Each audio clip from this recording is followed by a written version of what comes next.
6 గంటల 40 నిమిషాలకు అయిన తర్వాత మిర్జాగూడ గేట్ దగ్గరకు వచ్చినాక అక్కడికి వచ్చినాక మూలమలుపు దగ్గర కంకరతో వస్తుంది లారీ.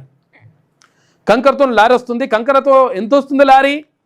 అసలు యాక్చువల్గా ఈ ప్రమాదాన్ని జరగడానికి కారణం ఏంటంటే నాకు చాలామంది డ్రైవర్లు ఫోన్ చేసిండ్రు, చాలామంది ఇక్కడ దీనికి సంబంధించినటువంటి ఆఫీసర్లు ఫోన్ చేసిండ్రు.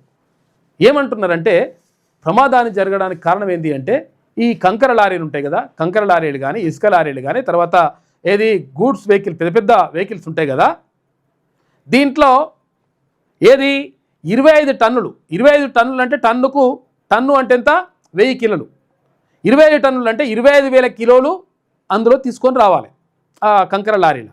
కానీ వీళ్ళు 40 టన్నులు 50 టన్నులు ఇట్లా మొత్తం లోడ్ వేసుకొని ఫుల్ లోడ్ వేసుకొని వచ్చేసిండ్రు. అరే మరి ఎక్కువ లోడ్ వేస్తే మనకేం అవసరం, మనకేమవుతుంది, లోడ్ వేసుకొని పోతే వానికే కదా అనుకుంటే కాదు.